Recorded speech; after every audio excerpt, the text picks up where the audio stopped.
ব্রহ্মা জ্ঞান চিন্তন্তম নত নাহি সুখ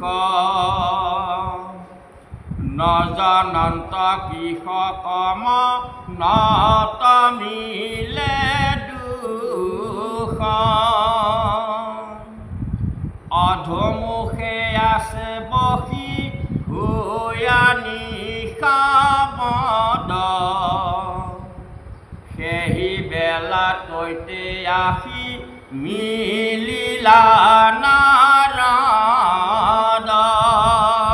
কৃষ্ণ আমাক ব্যাসকলৈয়ে প্ৰথমতে কথাটো কৈছে যে ব্যাস এনেকুৱা ৰোগাক্ৰান্ত হৈ আছে, শৰীৰটো তেওঁৰ অস্থিৰ হৈ আছে, বদৰিকা আশ্ৰমত তেওঁ একেবাৰে অশান্তিৰে ভৰপূৰ হৈ উগুল থুগুল মনেৰে বহি আছে। তেওঁ নিজেই চিন্তা কৰিছে যে কি উপায় কি কৰি মোৰ এনেকুৱা হ'ল।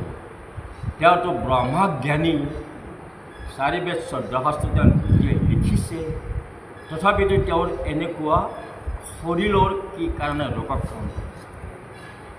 মনত বহুত চিন্তা কৰি আছে, বহুত দুখত আছে, কিন্তু তেওঁ তাৰ উত্তৰ বিচাৰি এনেকৈ উত্তৰ বিচাৰি নাপাওঁতে কি হ'ল, সেই সময়তে নাৰদ ঋষি যায় ব্যাসৰ সেই স্থান পালে। সেইবেলা তৈতে আহি মিলিলা নাৰদ। হে ৰাম হাতে দিব বিনা যন্ত্ৰ, মুখে ৰাম নাম, হৃদয়ত কৃষ্ণ মূৰ্তি স্ফূৰ্তি অবিশ্ৰাম, প্ৰেমে দ্ৰব্যচিত্তয়াতি ৰোমাঞ্চ শৰীৰ, ধাৰায়ে শ্ৰৱন্তি আছে নয়নৰ নীৰ। নাৰদৰ হাতত এটা দিব্য যন্ত্ৰ আছে, আমি সাধাৰণতে দোতৰা বুলি কওঁ দেখাত, আৰু কি বুলি কৈছে মুখত তেওঁৰ কিন্তু ৰাম নাম, মুখে ৰাম নাম লয়, আৰু হৃদয়ত কৃষ্ণ মূৰ্তি। আমাৰ আধ্যাত্মিকতা যি মানুহৰ হৃদয়ত নাথাকে তেওঁ ঈশ্বৰ ভক্তি কেতিয়াও কৰিব। মানুহ চব দেখাত হ'ব পাৰে, কিন্তু আধ্যাত্মিক জ্ঞানটো আটাইতকৈ শ্ৰেষ্ঠতম জ্ঞান। যাৰ আধ্যাত্মিকতা থাকে সি ভগৱন্তক ভাবিব পাৰে, নাম ল'ব পাৰে, হৃদয়ৰ ৰূপটো তেওঁ ধাৰণ কৰিব পাৰে, ভাবিব পাৰে। সেইকাৰণে কৈছে আধ্যাত্মিক জ্ঞানটো মানুহৰ আটাইতকৈ প্ৰয়োজনীয় জ্ঞান।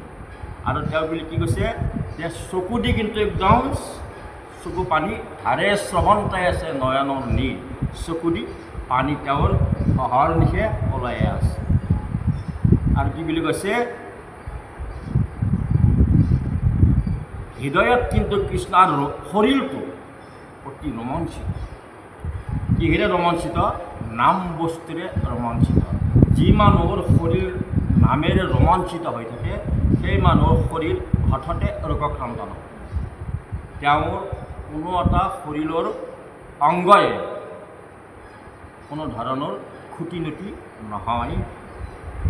এই নাৰদৰ শৰীৰটো আছিল অতি সুঠাম শৰীৰ, অতি সুন্দৰ শৰীৰ, আৰু নাৰদৰ কোনোদিন বুঢ়া নাই।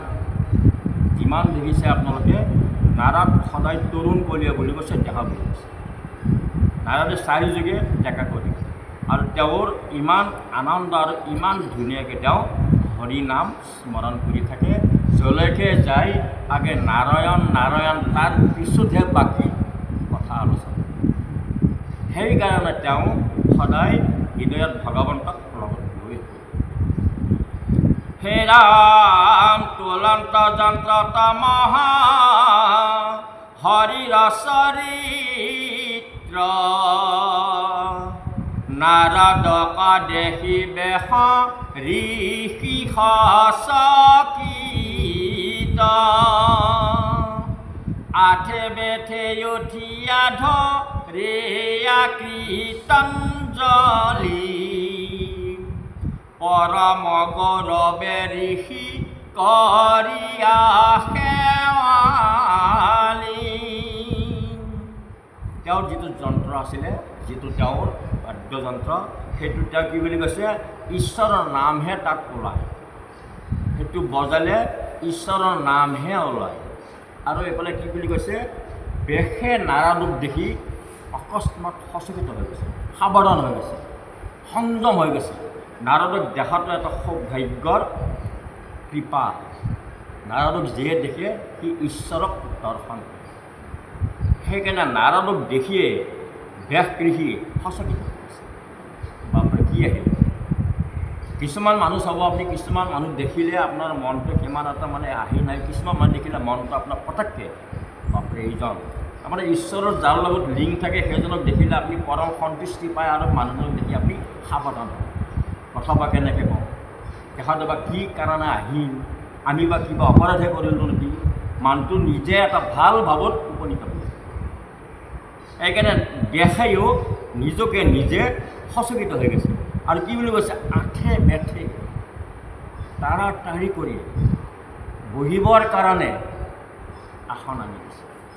আৰু এটা শব্দ লিখিছে ইয়াতে, পৰম গৌৰৱ ঋষি কৰিয়া সেৱালি। যেতিয়া আপুনি ঈশ্বৰ ভক্তি যেতিয়া হিচাপতকৈ বেছি কৰিব পাৰে, আদৰি আনিলে, ঠাইখিনি মুচি দিলে, পানী ছটিয়াই দিলে, আপোনাৰ ঘৰত যেনে ধৰণৰ আসন আছে আসনখন সুন্দৰভাৱে হৰিৰ নামতে পাতি দিলে, তেওঁক আদৰি আনি বহাই দিলে।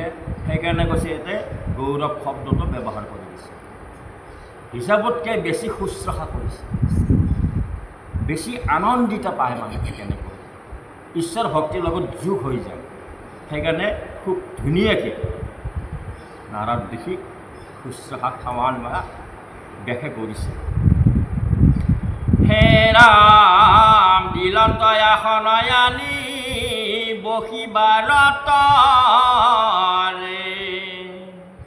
পাদ্যৰ্ঘ গোন্ধ ধূপে পূজিলা সাদৰে,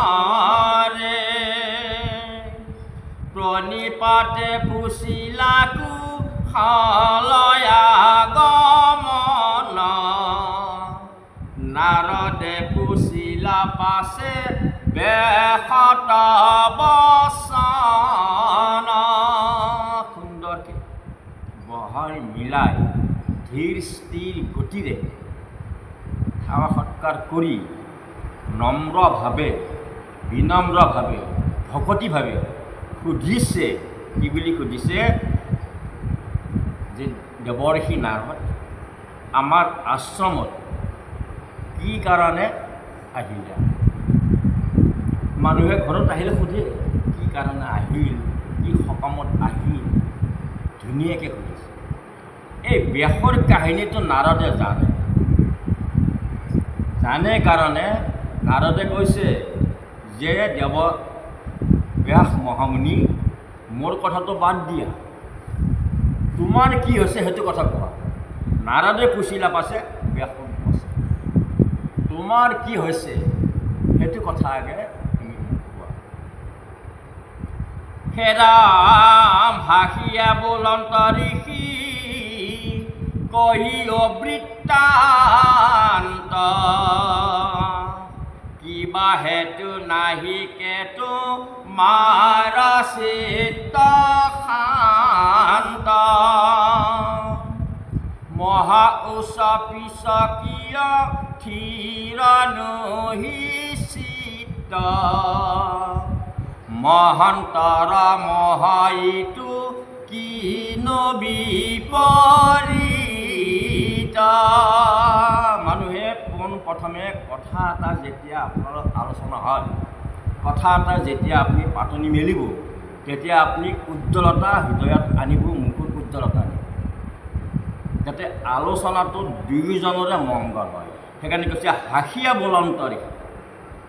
নাৰদে হাঁহি মাৰি কৈছে, এটা ভক্তি মনৰ ভাৱেৰে কৈছে, খুব ধুনীয়াকৈ, কিবা হেতু তোমাৰ চিত্তটো কিয় শান্ত?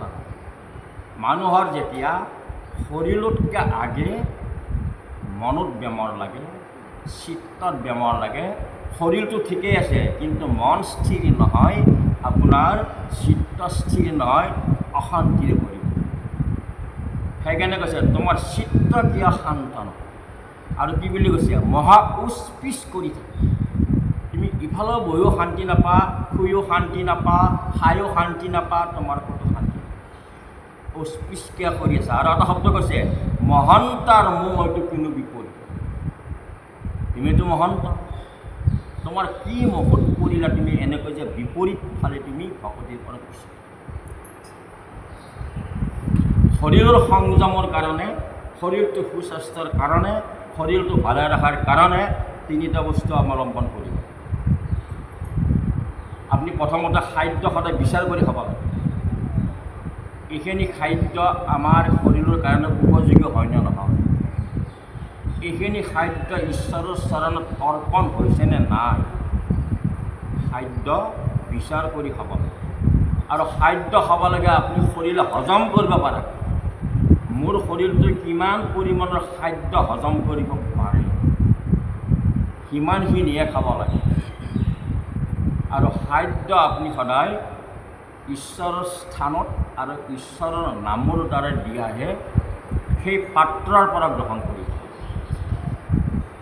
যদি আপোনাৰ খাদ্যত বিচাৰ থাকে, খাদ্য যদি আপুনি ঈশ্বৰৰ চৰণত অৰ্পণ হোৱা খাদ্য লয়, তেতিয়াহ'লে আপোনাৰ শৰীৰৰ কিছুমান বেমাৰে আপোনাক ঢুকিব নোৱাৰে।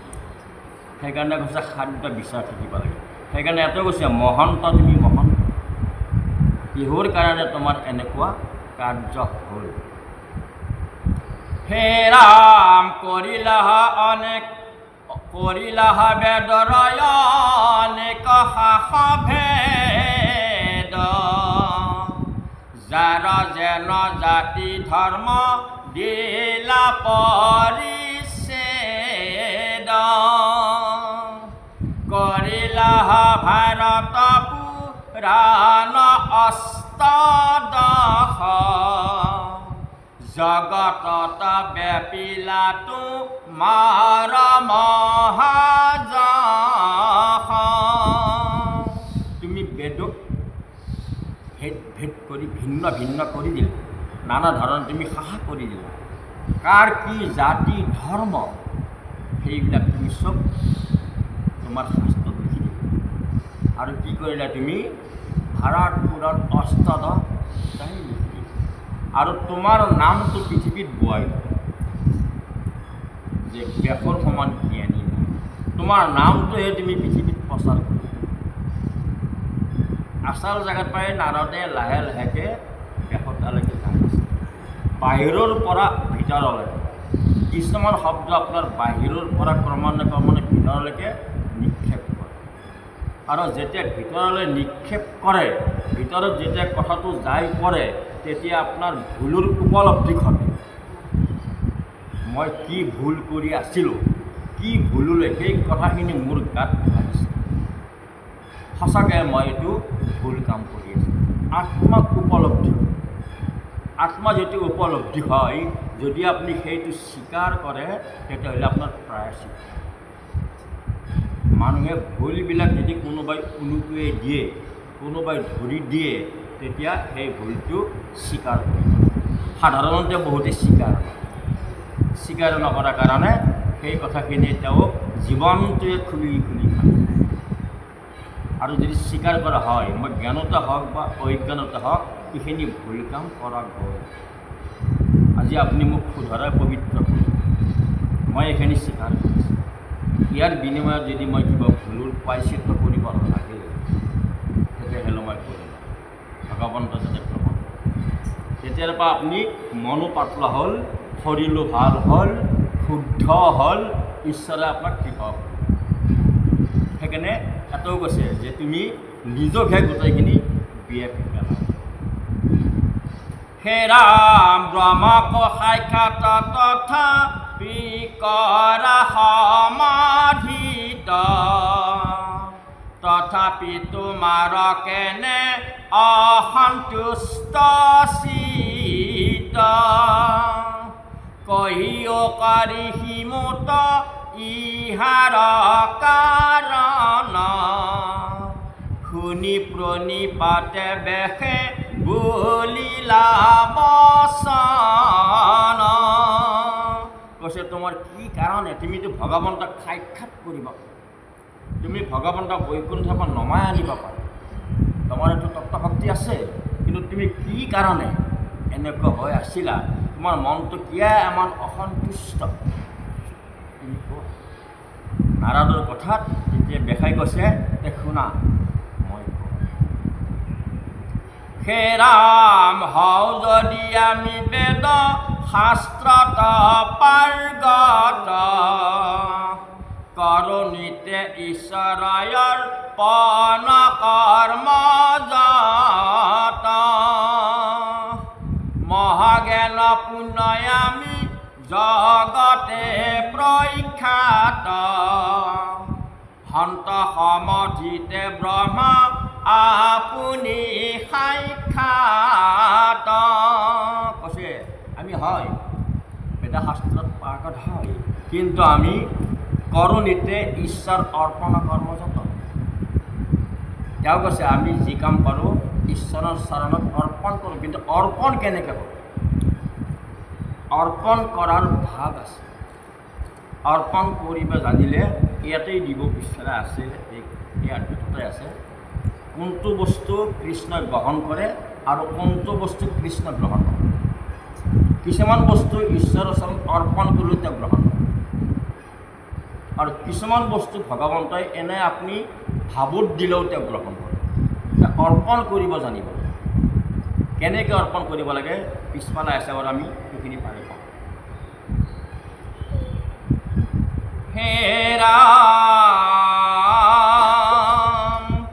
আপুনি অগত বুদ্ধি অংশয় অৱতাৰ, পুছুহুতো মাত কয় এহাৰ কাৰণ, নাৰদ বদতি শুনা মহামুনি বেশ, তুমি হে কৰিলা সবে জগত নাশ, নিৰন্তৰে পশুৰালো পাইলা তুমি প্ৰাণ, নাহি মন্দ কৰ্ম ইয়াৰ ইহাৰ সমান, আকস্মিকে লোকক ৰাইলা হিংসা ধৰ্ম, নুবুজিলা তুমিও বেদৰ তত্ত্ব মৰ্ম, গৰহিত কৰ্ম কক হিলা ধৰ্ম বুলি, তোমাৰ বচনে লোক নাহিলা সমূলি। কৈছে যে আমি যিখিনি কৰ্ম কৰিছোঁ সেইখিনি কৰ্মত কেনেকৈ ঈশ্বৰ ভক্তি হয় কেনেকৈ নহয় মই সিদ্ধান্ত নাজানো। তুমি অগত বুদ্ধি বিষ্ণু কৃষ্ণৰ অংশ অৱতাৰ, তুমি দেৱঋষি নাৰদ, তোমাক বাৰু কৈছোঁ, তোমাক সোধোঁ মোৰ কি কাৰণে এনেকুৱা হৈছে। তেতিয়া নাৰদে ব্যাসক কৈছিলে, নাৰদ বদতি শুনা মুনি ব্যাস, তুমিহে কৰিলে হবে জগতকে নাশ। এই অৰ্পণৰ কথা সমস্ত জীৱতে আছে প্ৰভু ব্যাপী, সমস্ত জীৱৰে সৃষ্টিকৰ্তা হৈছে দেৱনাৰায়ণ কৃষ্ণ। পৃথিৱীত যি চাৰিটা সৃষ্টি জগতৰ আছে উৰণ বুৰণ গজন ভ্ৰমণ, আপুনি গোটেইকেইটাক যদি সামৰি লৈ কৃষ্ণচৰণত অৰ্পণ কৰে ঈশ্বৰে গ্ৰহণ কৰে।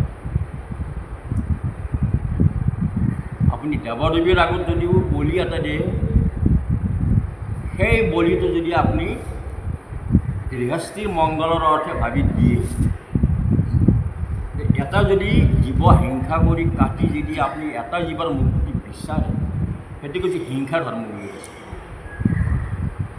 কেতিয়াও সেইটো ঈশ্বৰে গ্ৰহণ নকৰে। এটা জীৱ ধ্বংস কৰি এটা জীৱ কেতিয়াও পুণ্য নহয়। গতিকে কৈছে তুমি ইমান বেয়া কাম কৰিলা, নিৰন্তৰে কিছুমান সাধাৰণ জীৱক তুমি ধ্বংস কৰাৰ কাৰণে এটা ধৰ্ম উলিয়াই, যি ধৰ্মৰে মানুহৰ কোনো ধৰণৰ ঈশ্বৰ ভক্তি নকৰে। এই হিংসা ধৰ্ম কৰি কেতিয়াও মানুহে পুণ্য অৰ্জন নহয়। তুমিও নুবুজিলে বেদৰ তত্ত্ব মৰ্ম, এই আপোনাৰ আধ্যাত্মিকতা, এই তত্ত্ব বেদৰ তত্ত্ব তুমিও নুবুজা কাৰণে তোমাৰ এনেকুৱা কিছুমান অশান্তিৰ সৃষ্টি হৈছে। গৰহিত কৰ্ম, যিটো মানুহে বেয়া পোৱা কৰ্ম তুমি ধৰ্ম বনাই, গৰিহিত কৰ্ম তোমাৰ কাৰণে সমস্ত জগত সমূলিত নাশ। হে ৰাম স্বভাৱে লম্পট বিষয়ত অনুৰাগ, স্বৰ্গ পাইব বোলে ৰংগে কাটে হংস সাগ। কৰয় নানা হিংসা ধৰ্ম নানা দেৱ পূজয়, পুণ্য ক্ষয় ভৈলে দুনাই নৰকত মাজে। যদি জ্ঞানী গণে তাক কৰে নিবাৰণ, আউৰ তাৰ বাক্য কণ মানে একজন। স্বৰ্গ পাইব বুলি আমি স্বৰ্গ কামনা কৰোঁ, স্বৰ্গ পাইব বুলি ৰংগে আনন্দতে কি বুলি কৈছে, কাটে হংস ছাগলী। আৰু স্বৰ্গ কি বুলি কৈছে, স্বৰ্গত হৈছে বিনাশী স্থান, অবিনাশী নহয়। তাতে যিখিনি পুণ্য আপোনাৰ সাধাৰণতে হয় সেইখিনি ক্ষয় যায়, ক্ষয় যায়। আকৌ কি বুলি কৈছে, নৰকত আকৌ আহি মজিব লগা হয় বা জন্ম ল'ব। সেইকাৰণে জ্ঞানীগণে যদি তাক বাধা কৰে, তাৰ কথা কোনেও নামানে।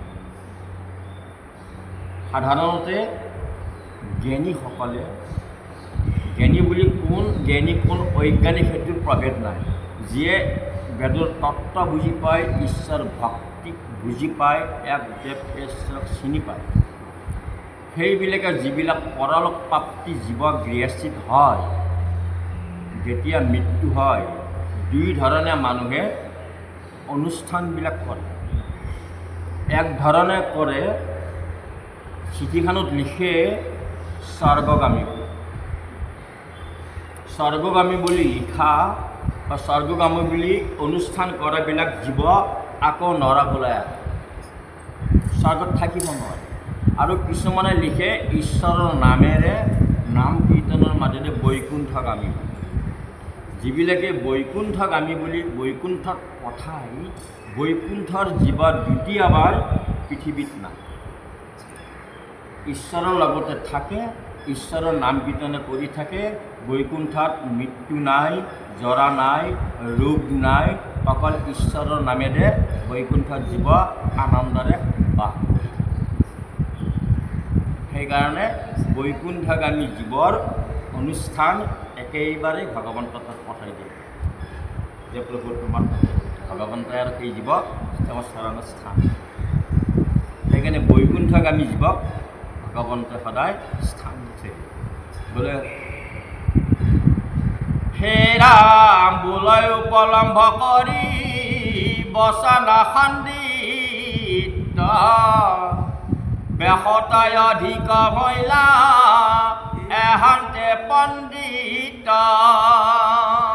যদি জ্ঞানীজনে বাধা কৰে, সেইবাবে এইবিলাক জীৱ হিংসা কৰিব নালাগে, এইবিলাক কৰিলে পুণ্য নহয়। ভগৱন্তক সেৱা শুশ্ৰূষা কৰিব লাগে, নিজৰ হৃদয়খন দিব লাগে, নিজক বলি দিব লাগে। নিজক কেনেকৈ বলি দিব কৈছে, নিজক বলি দিব লাগে। নিজক গলটো কাটি বলি দিব দিয়া নাই। আপোনাৰ যিবিলাক বেয়া ভাৱ, যিবিলাক বেয়া ইন্দ্ৰিয়, যিবিলাক বেয়া মনোবৃত্তি, এইবিলাকক বলি দিব দিছে। আনৰ খুব দৃষ্টি দেখাটো সেই ভাৱটোক বলি দিয়ে, আনক হিংসা কৰাটো সেইটো বলি দিয়ে। নিজৰ বেয়া প্ৰবৃত্তিবিলাকক বলি দিব দিছে, দি ঈশ্বৰ ভক্তিত আহিব দিছে। সেইকাৰণে ভগৱন্তই কৈছে যে সদায় নিজকহে বলি দিব, অন্য জীৱক। আৰু কৈছে যদি জ্ঞানীজনে কয় যে এইবিলাক বলি বিধান দিব নোৱাৰে, আৰু সেইজনে উত্তৰ দিয়ে ব্যাসেই দিব থৈ গৈছে, ব্যাসতো অধিক ভৈলা এওঁ পণ্ডিত, ব্যাসতকৈও বেছি জানা। ব্যাসে লিখি থৈ গৈছে শাস্ত্ৰত, কৈছে তুমি জ্ঞানীজনৰ মুখখন তুমি কাটি থৈ আহিছা, ইমান ডাঙৰ অপৰাধ হ'ব। নাৰদে ব্যাসক, ব্যাসাই কিন্তু একদম ধীৰ স্থিৰ মনেৰে কথাবিলাক শুনিছে, কাৰণ তেওঁ গাত লাগি আছে, শুনি আছে। যিমানে কথাটো তেওঁ হজম কৰি আছে, সোমাই লৈ আছে, সিমানে তেওঁৰ গাৰ পৰা কিছুমান বেয়া বস্তু এৰাই দি আছে। এইটো হয় মই কৰিছিলোঁ, কৰিব নালাগিছিল, এইটো হয় মই কৈছিলোঁ, ক'ব নালাগিছিল, এইটো হয় মই কৰিছিলোঁ, কৰিব নালাগিছিল। এই যে নালাগিছিল নালাগিছিল বুলি কৈ আছে, গাৰ পৰা ওলাই যায় আছে।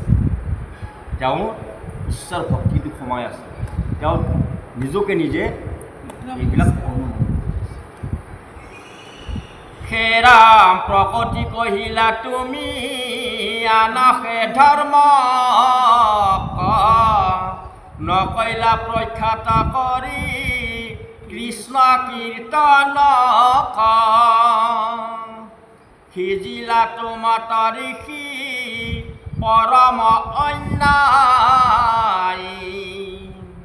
নাহি সুস্থ চিত্ত তব সেই অভিপ্ৰায়। নাৰদে কৈছে, কি বুলি কৈছে যে পৃথিৱীখন বিনাশী, আমি বিনাশী, আমি সকলোবিলাক মৃত্যু আছে, এদিন পৃথিৱীখনৰ ধ্বংস আছে। পৃথিৱী বিনাশী, অবিনাশী এজন ভগৱান কৃষ্ণ। তুমি ক'ব লাগিছিলে ঈশ্বৰৰ নাম প্ৰচাৰ কৰিব লাগিছিল, তুমি কৃষ্ণৰ নাম নকলা, আন ধৰ্মৰ কথা নাম প্ৰচাৰ কৰিব লাগে ভগৱন্ত। আমি ভগৱন্তৰ কথাই কৈছোঁ, আমাৰ নিজৰ কথা ক'ব নোৱাৰোঁ। আমি আহি আছোঁ, কালি মৰি যাম, আমাৰ বিনাশ আছে। যিজন অবিনাশী ভগৱন্ত, পৰম ব্ৰহ্ম, পৰম পুৰুষ, পৰম কৃষ্ণ, আহিমুক্ত নিৰঞ্জন নাৰায়ণ, তেওঁ সেই মানুহৰ হৃদয়ত প্ৰৱেশ কৰাব লাগে, তেওঁৰ হৃদয়ত স্থাপিত কৰাই দিব লাগে যে সেইজনক বুজিবা, আমাক বুজিলে কাম নাই, আমিও তেওঁকে বুজি আছোঁ। ঈশ্বৰৰ নামটোৱে দান দিব লাগে। আৰু তেওঁ বুলি কৈছে নকৰিলে তুমি প্ৰখ্যাত কৰি কৃষ্ণ কীৰ্তন হ'ব, আৰু সেইকাৰণে তোমাৰ পৰম অন্যায় হয়, দুখ হয়, আৰু সেইকাৰণে তোমাৰ শৰীৰটোৰ চিত্ত শান্তি। ভগৱন্তৰ নাম যিয়ে প্ৰচাৰ কৰে তেওঁ নিজেও আনন্দিত হয় আৰু শুনাবিলাকো আনন্দিত হয়। যিয়ে নিজৰ স্বাৰ্থত কৰে, ল'বিলাকেও সহজভাৱে ল'ব নোৱাৰে, আৰু কজনেও ঈশ্বৰৰ যিখিনি কৃপা পাব লাগে সেইখিনি পাব। সেইকাৰণে সদায় ঈশ্বৰৰ নাম প্ৰচাৰ কৰিব লাগে, ঈশ্বৰৰ নাম দান দিব লাগে, আৰু নিজেও তৰিব লাগে, আনকো তৰাই নিব লাগে। এইটো হৈছে ঈশ্বৰৰ ভক্তি আৰু ঈশ্বৰৰ নাম। এতিয়া নাৰদে ব্যাসই কৈছে, ব্যাসৰ আগত নাৰদে কৈছে বোলে মই কেনেকৈ ঈশ্বৰক পালোঁ, কিমান যত্ন কৰিছিলোঁ মই, মোৰ অকণমান কথা তোমাৰ আগত কওঁ। হেৰা মোৰাই উপদেশে কৰা ভাগৱত শাস্ত্ৰ, প্ৰচাৰক গোবিন্দৰ গুণ নাম মাত্ৰ, শ্ৰৱণ কীৰ্তন মাত্ৰ কৰ নিষেষ, দূৰ হওক তোমাৰ নৰম ক্লেশ। মোৰ উপদেশে লিখে ভাগৱত শাস্ত্ৰ গোবিন্দাৰ প্ৰচাৰক গুণনাম ভাল। এইখন ভাগৱত নাৰদৰ উপদেশত লিখা হৈছে, বাকীবিলাক কিন্তু ব্যাসে নিজৰ মতে লিখিছে। সেইকাৰণে এই ভাগৱতখন গুৰুজনাই লিখা কীৰ্তনখন এতিয়া বহলভাৱে সমাজত প্ৰচলিত হৈ আছে। এতিয়া য'তেই যাক আপুনি ভাগৱতে প্ৰচাৰ কৰা হয়, ভাগৱতে পাঠ কৰা হয়, কীৰ্তনে পাঠ কৰা হয়। এতিয়া বিশেষভাৱে আগৰ নিচিনাকৈ মহাভাৰত, ৰামায়ণ এইবিলাক মানুহে প্ৰচাৰ এতিয়া বৰ্তমান নকৰে, ভাগৱতখনে প্ৰচাৰ, কাৰণ এইখন নাৰায়ণৰ উপদেশত আৰু কি বুলি কৈছে, গোবিন্দৰ গুণনাম প্ৰচাৰ হৈ যায় আৰু সকলো মনৰ যিবিলাক ক্লেশ, মনৰ যিবিলাক বেমাৰ, মনৰ যিবিলাক মলিনতা সেইবিলাক দূৰ হৈ যায়। ভাগৱত শুনিলে মনৰ শংকাবিলাক দূৰ হয়, মনৰ মল আঁতৰ হয়, ঈশ্বৰ ভক্তি হৃদয় স্থাপিত হয়। যদ্যপি ভকতি নব বিধ মাধৱ শ্ৰৱণ কীৰ্তন তাত মহাশ্ৰেষ্ঠ অৰ্চন বন্দন ধ্যান সমস্ততে কৰি যশ কীৰ্তন তয়াতি তুষ্ট হন্ত হৰি। যদিও নৱবিধ ভক্তি এতিয়া কৰিব নোৱাৰে। এতিয়া আমি যিটো কৰি আছোঁ শ্ৰৱণ আৰু কীৰ্তন, আমি এতিয়া কীৰ্তন কৰি আছোঁ, আপোনালোকে শ্ৰৱণ কৰি আছে। এতিয়া এইটোৱে শ্ৰেষ্ঠতম ভকতি আৰু এই ভক্তিতে ভগৱন্ত তুষ্ট হন্ত হৈ বুলি কৈছে। আপুনি যদি শুদ্ধ মনৰ ভাৱেৰে শুনে, আমি এতিয়া ঘৰ দুৱাৰ এৰি গৃহস্থী এৰি গোটেই দিনটো আমি ভাগৱত পাঠ কৰি নাথাকোঁ। আমাক ঈশ্বৰে যিখিনি সময় দিয়ে, আধা ঘণ্টা সময় দিয়ে, 1 ঘণ্টা সময় দিয়ে, 15 মিনিট সময় দিয়ে, সেইখিনি সময় ঈশ্বৰৰ নামতে আমি এই নামখিনি ল'ব। তাৰপিছত আমি গৃহকৰ্মত যাম। সেইকাৰণে সেইখিনি সময়ত যদি আপুনি ঈশ্বৰৰ নাম দি যদি বা ভাৱেদি যদি নামখিনি অধ্যয়ন কৰে বা শ্ৰৱণ কৰে, তেতিয়া ভগৱন্ত সন্তুষ্ট হয়। হেৰা ভকতে যতে গাৱে গুণ নাম চয় তাৰা মালা গান্ধিয়া পিন্ধন্ত কৃপাময় হেন জানি বেশৰিষি তুমি সৰ্বজন নিৰ্মীয়ক শাস্ত্ৰ কৃষ্ণ চৰিত্ৰ প্ৰধান যিটো বাক্যে নাই নাম কৃষ্ণৰ চৰিত্ৰ উচিত গতত কৰি সিটোই অপবিত্ৰ। ভকতে যিবিলাক নাম, এডাল আছে নামৰ মালা, এডাল আছে ফুলৰ মালা। আমাৰ লগত 3টা বস্তু আছে, 3টা আমাৰ লগত ফুল আছে, 3 পাহ ফুল আছে। প্ৰথম ইন্দ্ৰিয়ৰ নাম হিংসা নিবাৰণ, দ্বিতীয় ইন্দ্ৰিয়ৰ নাম প্ৰাণীদয়ম, তৃতীয় ইন্দ্ৰিয়ৰ নাম ঈশ্বৰ নাম। গতিকে আমি জীৱক হিংসা কৰিব নালাগে আৰু ইন্দ্ৰিয় দমন কৰিব লাগে আৰু ঈশ্বৰক প্ৰথম পুষ্পৰ নাম পানীদয়ম, হিংসা নিবাৰণ দ্বিতীয় পুষ্পৰ নাম। গতিকে হিংসা যেতিয়া নিবাৰণ হ'ব, পানীত যেতিয়া আপুনি দয়াময় দেখিব, ঈশ্বৰ জ্ঞান কৰিব, তেতিয়া আপোনাৰ ঈশ্বৰ ভক্তি ভগৱন্তৰ হৃদয়ত স্থাপিত হয়। সেইকাৰণে ভগৱন্তৰ নাম লওঁতে সদায় নিৰ্গুণভাৱে ল'ব লাগে, স্বাৰ্থত ল'ব নালাগে। মোৰ ল'ৰাটো ডাঙৰ মানুহ হওক, মোৰ ঘৰখন ধনী হওক, মোৰ ঘৰ দুৱাৰ বিল্ডিং অট্টালিকা ধন টকা পইচা বেছি হওক, সেনেকুৱা কৰিলে কিন্তু ভগৱন্তৰ তাত ভক্তি কৰে। ভগৱন্তই কৈছে কৰ্ম কৰা ফল মই দিম। সেইকাৰণে ঈশ্বৰৰ নামটো সদায় তেওঁৰ নামেৰে ল'ব লাগে, কোনো স্বাৰ্থ জড়িত হ'ব নালাগে। স্বাৰ্থ জড়িত হ'লে ঈশ্বৰে গ্ৰহণ নকৰে। সেইকাৰণে এটাও কৈছে যে তেওঁৰ নামটো সদায় ধুনীয়াকৈ ল'ব দিছে।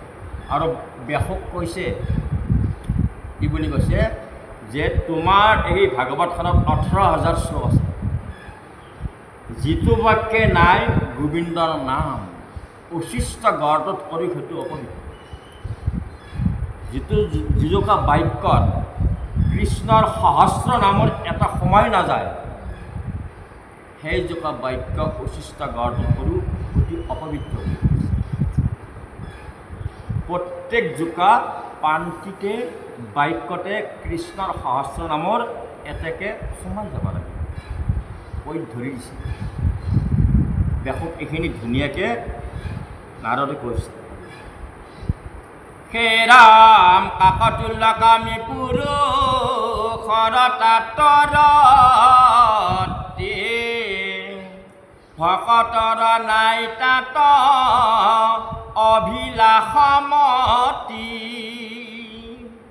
যিটো বাকে আছে গুণ নাম মাধৱৰ, সিটো বাক্যে হৰে পাপ জনসমূহৰ, ভকতি বিহীন জ্ঞান কৰ্ম সবে ব্যৰ্থ, কহিলো স্বৰূপে বেদান্তৰ তত্ত্বয়ৰ্থ। ভগৱন্ত কৃষ্ণৰ নাম যিবিলাক বাক্যত থাকে, সেইবিলাক বাক্যই মানুহৰ শৰীৰৰ পৰা বহু পাপ সংহাৰ কৰিব। এজন যদি আপুনি ৰোগীয়া মানুহৰ বা সহ্যগতা মানুহৰ ওচৰত যায়, যদি আপুনি ভাল ঈশ্বৰ বাক্য দুটামান ক'ব পাৰে, সেই মানুহজনৰ যদি কাণত দুটামান ভাল ঈশ্বৰ ভক্তি তত্ত্ব জ্ঞান ক'ব পাৰে, তেওঁক হাজাৰটা ঔষধতকৈও ওপৰত কাম কৰে। যিমানখিনি ডক্তৰে ঔষধ দিয়ে তাতকৈ বেছি গুণে সেই বাক্যকেইটাই কাম কৰে। কি বুলি কৈছে ইয়াতে? ভকতিবিহীন কৰ্ম সবে ব্যৰ্থ, কহিলো স্বৰূপে বেদান্তৰ তত্ত্ব। যিটো কাম কৰে আপুনি তাত ভক্তি থাকিব লাগে, তাত ঈশ্বৰ নাম থাকিব লাগে, ঈশ্বৰৰ নামেৰে কৰিব লাগে। কিন্তু মই কৰিব লাগে বুলি কোৱা নাই। গৃহস্থীৰ যি কৰ্মই কৰা হয়, ঈশ্বৰৰ নামেৰে যি কৰ্মই কৰা হয়, ভক্তি থাকিব লাগে। ভকতিবিহীন কৰ্মত কিন্তু ঈশ্বৰে গ্ৰহণ নকৰে, ব্যৰ্থ বুলি কৈছে। দিনটোৱে আপুনি ঘৰত কাম কৰি আছে, কিন্তু গালি পাৰি আছে গোটেই পৰিয়ালটো, কিবা কাম আহিব নেকি? ল'ৰাক গালি পাৰিছে, পুৰুষক গালি পাৰিছে, ঘৰৰ আন বোৱাৰীক গালি পাৰিছে, বেটিক গালি পাৰিছে, কাম কৰি আছে, কিন্তু ভিতৰত বেয়া ভাৱটো সোমাই আছে নে নাই? গালি পাৰি থকা যিখিনি সময় কৰা ঈশ্বৰৰ নামেৰে কৰা। এইটো মই যিয়ে থাকিলেকে এইখিনি মোৰ গৃহস্থী কৰ্মটো ভগৱন্তৰ কৰ্ম, মই ভগৱন্তৰ কৰ্ম বুলিহে কৰোঁ। তেতিয়া কৰ্মত আনন্দ আছে, কৰিও আনন্দ পায়, আৰু ঘৰখনত উন্নতি বা মংগল হয়, আৰু বাকীখিনিকো ঈশ্বৰৰ কৃপা। সেইকাৰণে কৈছে যে ভকতিবিহীন কৰ্ম সবে ব্যৰ্থ। ব্যৰ্থ কৰ্ম নকৰোঁ, ঈশ্বৰ প্ৰাপ্তি কৰ্ম কৰোঁ। হে ৰাম আবে অনদৰি জ্ঞান কৰ্ম কনিষেক, কেৱলে দিও কভক তিৰয় উপদেশ, ভকতি সে কৰে সংসাৰৰ বন্ধনাশ, ভকতিৰ প্ৰভাৱ নিয়ৰিষি বেশ। সদায় ভক্তিৰ অৰ্থে জ্ঞান দিব। ভকতিৰ অৰ্থে ভগৱন্তৰ নামেৰে যদি জ্ঞান দিয়া হয়, তেতিয়া বুলি কৈছে সংসাৰৰ বান্ধবিলাক কাটা যায়। আমাৰ যিবিলাক সংসাৰৰ মায়াৰ বান্ধোন লাগি আছে গাত, আমাৰ গাতটো বহুত মায়াৰ বান্ধোন লাগি আছে। এই শৰীৰটোত কিমান মায়াৰ বান্ধোন লাগি আছে। ল'ৰা ভাল হ'ব লাগে, ছোৱালী ভাল হ'ব লাগে, ঘৰখন ধনী হ'ব লাগে, নিজক কিমান স্বাৰ্থত আমি জড়িত কৰাই আছোঁ। এইবিলাক বান, সংসাৰৰ মায়াৰ বান। তেওঁৰ চৰণত যদি কৰা যে প্ৰভু ল'ৰা ছোৱালী তোমাৰ দান, আমি তেওঁলোকক পালনহে কৰি আছোঁ, মন মগজ চিত্ত তোমাৰ হাতত।